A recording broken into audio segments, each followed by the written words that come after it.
27/3/86। सदा के स्नेही बनो। सर्व स्नेही बाप दादा बोले, आज स्नेह के सागर बाप अपने स्नेही बच्चों से मिलने के लिए आए हैं, जिनके पास क्या है? स्नेह है। स्नेह देते हैं और स्नेह ही लेते हैं। और उसके अपोजिट स्नेह के अपोजिट क्या होता है?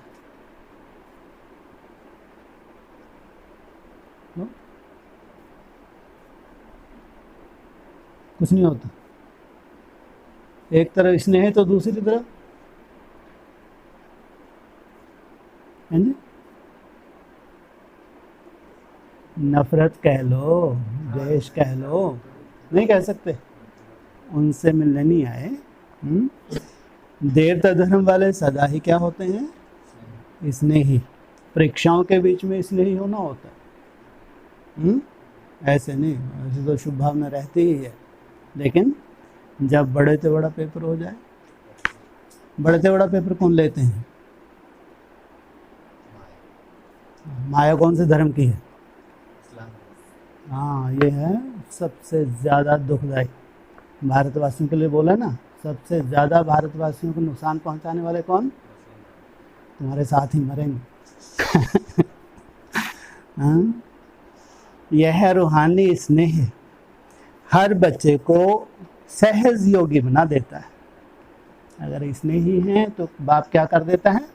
सहज योग। नहीं तो योग कठिन होता जा रहा है, इतना पत्थर बन जाएंगे 3 साल 4 साल रिजल्ट, बस कल्पना भी नहीं कर सकते। इसलिए भावना स्नेह ही योग है, स्नेह देना और स्नेह लेना। यह स्नेह सारे पुराने संसार को सहज भुलाने का साधन है। कौन याद रहेगा फिर? पुराना संसार भूल जाएगा तो बाप, और नया संसार। यह स्नेह हर आत्मा को बाप का बनाने का एकमात्र शक्तिशाली साधन है। स्नेह ब्राह्मण जीवन का फाउंडेशन है। स्नेह शक्तिशाली जीवन बनाने का, पालना का आधार है। सभी जो भी श्रेष्ठ आत्माएं हैं बाप के पास सन्मुख पहुंची हैं, उन सभी के पहुंचने का आधार भी स्नेह ही है। जिनको बाप ने इमर्ज किया हुआ है, जिनको पालना दे रहे हैं, या भट्टी का जो सार निकला, तो क्या आधार है उनका? स्नेह। स्नेह के पंखों से उड़ते हुए आकर मधुवन निवासी बनते हैं। बाप दादा सर्व स्नेही बच्चों को देख रहे थे कि स्नेही तो सब बच्चे हैं, लेकिन अंतर क्या है? नंबरवार क्यों बनते हैं? कारण स्नेही सभी हैं, लेकिन कोई है सदा स्नेही, कोई है स्नेही हैं, कोई है जिनका स्नेह टूटता ही नहीं। जैसे बाप समान मास्टर स्नेह के सागर। और कोई स्थिति परिस्थिति आप स्नेह देंगे तो आपको स्नेह मिलेगा, नहीं देंगे तो फिर हमारा मुंडा कहाँ है। माना उनका ये संस्कार देवताओं जैसा नहीं है। उनको तो जो स्नेह देता है तो उनको देंगे, लेकिन देवताओं को सदा देने वाले, वो लेने की इच्छा नहीं रखते। और तीसरे हैं समय प्रमाण स्नेह निभाने वाले। समय प्रमाण ये तो सबसे कमज़ोर, 3rd क्लास। बाप दादा ने 3 प्रकार के स्नेही देखे। जो सदा स्नेही हैं वह लवलीन होने के कारण मेहनत और मुश्किल से सदा ऊंचे रहते। उनको याद में मेहनत नहीं लगती, सहज याद बनी रहती है। ना मेहनत करनी पड़ती, ना मुश्किल का अनुभव होता, क्योंकि सदा स्नेही होने के कारण उन्हों के आगे प्रकृति और माया दोनों अभी से दासी बन जाती। अभी माया फन पटक दी है या दासी है? जी है? दासी तब कहेंगे अगर आप प्रभावित नहीं हैं तो क्या कहेंगे, ये जो फन पटका है इसके रिजल्ट क्या है, आगे चल के ऐसा इसका बेचारी का स्वरूप देखना है जो कोई कल्पना भी नहीं कर सकता।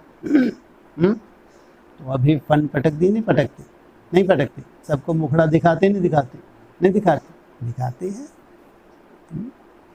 तो प्रकृति और माया दोनों से दासी बन जाती, और दासी बन जाती अर्थात सदा स्नेही आत्मा मालिक बन जाती, तो प्रकृति माया स्वतः ही दासी रूप में आ जाती, फन पटकना समाप्त। प्रकृति माया की हिम्मत नहीं जो सदा स्नेही का समय व संकल्प अपने तरफ लगावे। आपका संकल्प चल जाए, समय वेस्ट हो जाए, इसका मतलब अभी परिपक्व अवस्था नहीं है, कहीं ना कहीं कुछ कमजोरी है। सदा स्नेही आत्माओं का हर समय हर संकल्प है ही बाप की याद और सेवा के प्रति। इसलिए प्रकृति और माया भी जानती है कि यह सदा स्नेही बच्चे संकल्प से भी कब हमारे अधीन नहीं हो सकते। हमारे अधीन कभी ये हो नहीं सकते। क्यों? पक्का ठप्पा कौन सा लगा हुआ है? किसके साथ स्नेह है? बाप के साथ स्नेह है। सर्व शक्तियों के अधिकारी आत्माएं हैं। सदा स्नेही आत्मा की स्थिति का ही गायन है। एक बाप, दूसरा न कोई, बाप ही संसार है।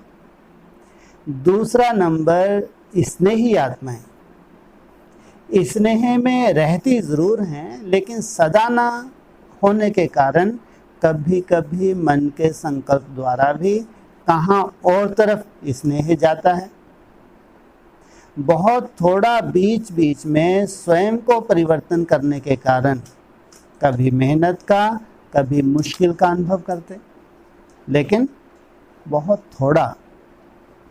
जब भी कोई प्रकृति व माया का सूक्ष्म वार हो जाता है तो उस समय स्नेह के कारण याद जल्दी आ जाती है, और याद की शक्ति से अपने को बहुत जल्दी परिवर्तन भी कर लेते। और नंबर 1 वाले कौन से हैं? स्नेह में लवलीन है। माया प्रकृति अपना माथा मारती रहे लेकिन उनके ऊपर कोई असर नहीं, और दूसरे फिर स्नेह को इमर्ज करके जल्दी से स्थिति को अपने परिवर्तन कर लेते। लेकिन थोड़ा सा समय और फिर भी संकल्प मुश्किल या मेहनत में लग जाता, अभी अभी स्नेह धारण हो जाता है। कभी कभी स्नेह धारण हो जाता, कभी कभी स्नेह में लवलीन रहते। धारण करने में थोड़ा टाइम लग जाता है। जो लवलीन है वो तो लवलीन है ही, स्टेज में फर्क पड़ता रहता है, लेकिन फिर भी ज़्यादा समय या संकल्प व्यर्थ नहीं जाता। इसलिए स्नेही हैं, लेकिन सदा स्नेही ना होने के कारण सेकंड नंबर हो जाते। क्या बनना है? सदा स्नेही, स्थिति प्रमाण नहीं। तीसरे हैं समय प्रमाण स्नेह निभाने वाले। ऐसी आत्माएं समझती हैं कि सच्चा स्नेह सिवाय बाप के और कोई के मिल नहीं सकता, और यही रूहानी स्नेह सदा के लिए श्रेष्ठ बनाने वाला है। जानती हैं, समझ है, ज्ञान अर्थात समझ पूरी है, और यही स्नेही जीवन प्रिय भी लगती है। लेकिन कोई अपनी देह के लगाव के संस्कार या कोई भी विशेष पुराना संस्कार व किसी व्यक्ति व वस्तु के संस्कार व व्यर्थ संकल्पों के संस्कार वश कंट्रोलिंग पावर ना होने के कारण व्यर्थ संकल्पों का बोझ है, हैं? इनको बहुत कठिनाई जाती है याद में, व्यर्थ के तूफान है, इतना बोझ है। थर्ड कैटेगरी, वह संगठन की शक्ति की कमी होने के कारण संगठन में सफल नहीं हो सकते। संगठन की परिस्थिति स्नेह को समाप्त कर अपने तरफ खींच लेती है। क्या संगठन का भी क्या होता है, अपना बल होता है, लेकिन संगठन की शक्ति भी नहीं है, संगठन का वाइब्रेशन भी इनको नहीं मिलता, और कोई सदा ही दिल शिकस्त जल्दी होते हैं। अभी अभी बहुत अच्छे उड़ते रहेंगे, अभी अभी देखो तो अपने आप से ही दिल शिकस्त। यह स्वयं से दिल शिकस्त होने का संस्कार भी सदा स्नेही बनने नहीं देता। स्वयं से भी दिल शिकस्त होना है। किसी न किसी प्रकार के संस्कार परिस्थिति के तरफ, प्रकृति की तरफ आकर्षित कर देता है। जब हलचल में आ जाते हैं तो स्नेह का अनुभव होने के कारण, स्नेही जीवन प्रिय लगने के कारण फिर बाप की याद आती है। प्रयत्न करते हैं कि अभी फिर से बाप के स्नेह में समा जावें, तो समय परमान, परिस्थिति परमान हलचल में आने के कारण कभी याद करते हैं, कभी युद्ध करते हैं। युद्ध की जीवन ज़्यादा होती है। स्नेह में डूबे रहें ऐसा नहीं होता, इनके लिए क्या है, युद्ध की जीवन इनके ज़्यादा है, संकल्पों में ज़्यादा इनके उलझन है, व्यर्थ बहुत ज़्यादा होता है, इसलिए तीसरा नंबर बन जाते हैं। फिर भी विश्व की सर्व आत्माओं से तीसरा नंबर भी अति श्रेष्ठ है।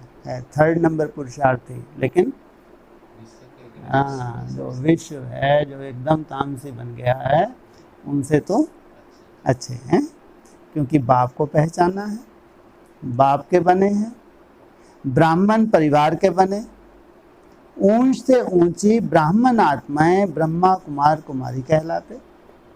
इसलिए दुनिया के अंतर में वह भी श्रेष्ठ आत्माएं हैं, लेकिन संपूर्णता के अंतर में तीसरा नंबर है। अभी संपूर्णता फर्स्ट नंबर वाले ग्रुप की है, सेकंड या थर्ड वाले की है? अभी फर्स्ट, ये उनके 3-4 साल जो मिले हैं ये है फर्स्ट नंबर, फिर सेकंड नंबर और थर्ड नंबर एकदम लास्ट में, तो बीच में भी एक स्टेप आएगा ना, इसलिए बाबा कहते हैं 8 और 108 पाँव पे खड़े होते हैं, फिर लास्ट में 16,000 है, उनमें भी कैटेगरीज होंगी। तो स्नेही सभी हैं, लेकिन नंबरवार हैं। नंबर 1 सदा स्नेही आत्माएं सदा कमल पुष्प समान न्यारी और बाप की प्यारी रहती। स्नेही आत्माएं न्यारी हैं, प्यारी भी हैं, लेकिन बाप समान शक्तिशाली विजयी नहीं है। क्या? स्नेही आत्माएं न्यारी हैं, प्यारी भी हैं, लेकिन बासमान शक्तिशाली विजयी नहीं है, लवलीन नहीं है, लेकिन स्नेही है। फर्स्ट कैटेगरी क्या बताई? लव में लीन। उन्हों का विशेष यही स्लोगन है, तुम्हारे हैं तुम्हारे रहेंगे। सदा यह गीत गाते रहते। फिर भी स्नेह है, इसलिए 80% सेफ रहते हैं, लेकिन फिर भी कभी कभी शब्द आ जाता है, सदा शब्द नहीं आता। और तीसरे नंबर आत्माएं बार बार स्नेह के कारण प्रतिज्ञाएं भी स्नेह से करते रहते। बस अभी से ऐसे बनेंगे, अभी से यह करेंगे, क्योंकि अंतर तो जानते हो ना, प्रतिज्ञा भी करते, पुरुषार्थ भी करते, लेकिन कोई ना कोई विशेष पुराना संस्कार लगन में मगन रहने नहीं देता। इतना कड़ा संस्कार है, कोई ना कोई पुराना, जैसा चाहते हैं हम मगन रहें वैसे रह नहीं सकते। विघन मगन अवस्था से नीचे ले आता, इसलिए सदा शब्द नहीं आ सकता, लेकिन कभी कैसे होने के कारण कोई ना कोई विशेष कमजोरी रह जाती है। एक सी अवस्था नहीं है, तो कोई ना कोई विशेष कमजोरी रह ही जाती है। ऐसी आत्माएं बाप दादा के आगे रूह रिहान भी बहुत मीठी करती हैं, और जाएं कहाँ, कहते हैं जाएं तो जाए कहाँ, तो उलाहने कहाँ देंगे, किसके सामने बैठेंगे, बाप के सामने। हुज्जत बहुत दिखाते हैं, कहते हैं डायरेक्शन तो आपकी है, लेकिन हमारे तरफ से करो भी आप, खुद करना धरना नहीं, खुद ऐसा परिवर्तन नहीं हुआ, बाप को भी हुज्जत दिखाते हैं। और पावे हम, हमारी तरफ से करो कौन, आप करें, और पावे राजा ही हमको चाहिए। हुज्जत से इन्हें स्नेह से कहते हैं, जब आपने अपना बनाया है तो आप ही जानो। परवश हो गए ना, जैसे कि बेचारे परवश है, थक गए। बाप कहते हैं बाप तो जाने, लेकिन बच्चे माने तो सही। लेकिन बच्चे हुज्जत से यही कहते हैं कि हम माने ना माने, आपको मानना ही पड़ेगा। हम तो परवश हैं, हमारा तो ये संस्कार है, क्या करें, बहुत मुश्किल है, आपको तो मानना ही पड़ेगा। तो बाप को फिर भी बच्चों पर रहम आता है कि हैं तो ब्राह्मण बच्चे, इसलिए स्वयं भी निमित्त बनी हुई आत्माओं द्वारा विशेष शक्ति देते हैं। क्या कहा, हैं तो ब्राह्मण कुल के, इसलिए स्वयं भी निमित्त बनी हुई आत्माओं द्वारा विशेष शक्ति देते हैं। लेकिन कोई शक्ति लेकर बदल भी जाते, कोई शक्ति मिलते भी अपने संस्कारों में मस्त होने के कारण शक्ति को धारण नहीं कर सकते। यहाँ भी दो कैटेगरी। बाबा ने जिन निमित्त आत्माओं को बनाया है उनके अंदर शुभ संकल्प आता है, लेकिन इतना कोई खंगर ईंट हो कि शुभ भावना मिलते हुए भी वो अपना परिवर्तन ना कर पाए, और कोई कोई परिवर्तन भी हो जाते हैं। लेकिन निमित्त किनको बनाता है, बाबा। हाँ, जो निमित्त हैं उनको प्रेरणा होती है। जैसे कोई ताकत की चीज़ खिलाओ और वह खावे ही नहीं तो क्या करेंगे, ना आप शुभ संकल्प रख रहे हैं, आप कर रहे हैं, लेकिन उसके अंदर जा ही नहीं रहा। बाप विशेष शक्ति भी देते हैं, और कोई कोई धीरे धीरे शक्तिशाली बनते तीसरे नंबर से दूसरे नंबर पे आ जाते।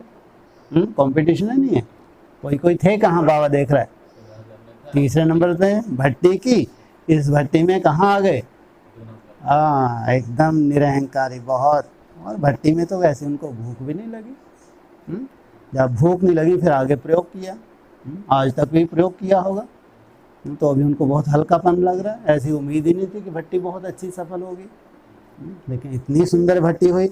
पहले गिनती कौन से नंबर पे होती थी इनकी, थर्ड क्लास, थर्ड क्लास से कहाँ आ गए, सेकंड पे आ गए। लेकिन कोई कोई बहुत अलबेले होने के कारण जितना लेना चाहिए उतना नहीं ले सकते। तीनों प्रकार के स्नेही बच्चे हैं हैं बाप के तीनों ही स्नेही। टाइटल सभी का स्नेही बच्चे हैं, लेकिन नंबरवार हैं। आज जर्मनी वालों का टर्न है, ये है जड़ बुद्धि है। जर्मनी माँ जो जड़ है, एकदम तामसी बुद्धि है, ज्ञान होते भी जैसे कोई काम का नहीं, परवश है। जैसे जड़ आत्मा कैसी होती है, परवश। तो क्या किए इन्होंने, विनाशकारी बने हैं या बहुत स्थापनाकारी। जर्मनी वाले तो कर विनाशकारी, सारा ही ग्रुप नंबर 1 है किसमें अरे कहीं तो नंबर लिया, हाँ तुमने हाहाकार मचाई तो भी नंबर 1 नहीं कहेंगे नंबर 1 समीप रत्न है किसके, ये किसके समीप रत्न है नंबर 1, जर्मनी की बात कर रहे। कहाँ लंदन है, कहाँ ऑस्ट्रेलिया है नहीं है, कितने सुंदर सुंदर हैं। और कहाँ जर्मनी, जड़ बुद्धि क्योंकि जो समान होते हैं वही समीप रहते हैं, सब एक से भी नहीं होते। रहना पड़े मजबूरी से जर्मन में, वहाँ परिवर्तन के भी तो निमित्त बनते नहीं बनते अच्छे अच्छे ब्राह्मण। शरीर से भले कितना भी दूर हो लेकिन दिल से नज़दीक हैं, तो जो रहते ही दिल में हैं, स्वयं बाप के दिल तक पर रहते हैं, उन्हों के दिल में स्वतः ही बाप के सिवाय और कोई नहीं। भले हैं जड़मनी, जड़ बुद्धि का स्थान है, लेकिन वहाँ रह के पुरुषार्थ कैसा करते हैं? बाप के समीप है, क्योंकि वहाँ ब्राह्मण जीवन में बाप ने दिल का सौदा किया है। दिल ली और दिल दी, दिल का सौदा किया है ना। दिल से सदा बाप के साथ रहते हो। शरीर से तो कोई कहाँ रहते हैं। सभी को यहाँ रखें तो क्या बैठ करेंगे? सेवा के लिए तो मधुवन में साथ रहने वालों को ही बाहर भेजना पड़ा, नहीं तो विश्व की सेवा कैसे होती? बाप से भी प्यार है तो सेवा से भी प्यार है, इसलिए ड्रामानुसार भिन्न भिन्न स्थानों पर पहुंच गए हो और वहाँ की सेवा के निमित्त बन गए हो। भिन्न भिन्न स्थानों की सेवा एक से हुई, अलग अलग होगी। कोई स्थापनाकारी हैं, कोई पालनाकारी हैं, तो कोई विनाशकारी भी हैं, तो भिन्न भिन्न स्थानों पे हैं, पहुंच गए। तो यह भी ड्रामा में पार्ट ढूंढा हुआ है, अपने हमजिन्स की सेवा के निमित्त बन गए। आगे चल के ये भी ड्रामा बनेगा। अपने अपनी कैटेगरी के सेवा की जो आत्माएं होंगी उनके निमित्त बनना पड़ता है। जर्मनी वाले सदा खुश रहने वाले हैं ना। जब बाप से सदा का वर्षा इतना सहज मिल रहा है तो सदा को छोड़ थोड़ा सा व कभी कभी का क्यों लेवें? दाता दे रहा है तो लेने में कम क्यों लेवें? इसलिए सदा खुशी के झूले में झूलते रहो। सदा माया जीत, प्रकृति जीत, विजय का नगाड़ा विश्व के आगे जोर शोर से बजाओ। आजकल की आत्माएं विनाशी साधनों में या तो बहुत मस्त नशे में चूर हैं और या दुख अशांति से थके हुए ऐसी गहरी नींद में सोए हुए हैं जो छोटा आवाज़ सुनने वाले नहीं हैं। नशे में जो चूर होता है उनको हिलाना पड़ता है, गहरी नींद वाले को भी हिलाकर उठाना पड़ता है। तो हैमबर्ग वाले क्या कर रहे हैं? अच्छा ही शक्तिशाली ग्रुप है। सभी की बाप और पढ़ाई से प्रीत अच्छी है। जिन्हों की पढ़ाई से प्रीत है वह शक्तिशाली रहते। क्या ये तो आप लोगों की विशेषता है। सबके पास नोटबुक हैं, बहुत बड़ी बात है ये। तो जिनके पास जो पढ़ाई से प्रीत होती वह सदा शक्तिशाली रहते हैं। बाप अर्थात मुरलीधर से प्रीत माना मुरली से प्रीत, मुरली से प्रीत नहीं तो मुरलीधर से भी प्रीत नहीं। कितना भी कोई कहे मुझे बाप से प्यार है लेकिन पढ़ाई के लिए टाइम नहीं है, ये हो सकता है। बाप नहीं मानते। जहाँ लगन होती है वहाँ कोई विघ्न ठहर नहीं सकता, स्वतः ही समाप्त हो जाएंगे। क्या विघ्न स्वतः ही समाप्त हो जाएंगे। पढ़ाई की प्रीत, मुरली से प्रीत वाले विघ्नों को सहज पार कर लेते हैं। उड़ती कला द्वारा स्वयं ऊंचे हो जाते, विघ्न नीचे रह जाते। उड़ती कला वाले के लिए पहाड़ भी एक पत्थर समान है, उड़ा और रुकेगा ही नहीं। पढ़ाई से प्रीत रखने वालों के लिए बहाना कोई नहीं होता। प्रीति मुश्किल तो सहज कर देती है। एक मुरली से प्यार, पढ़ाई से प्यार और परिवार से प्यार किला बन जाता है। क्या एक मुरली से प्यार, पढ़ाई से प्यार और परिवार का प्यार किला बन जाता है, किले में रहने वाले सेफ हो जाते हैं।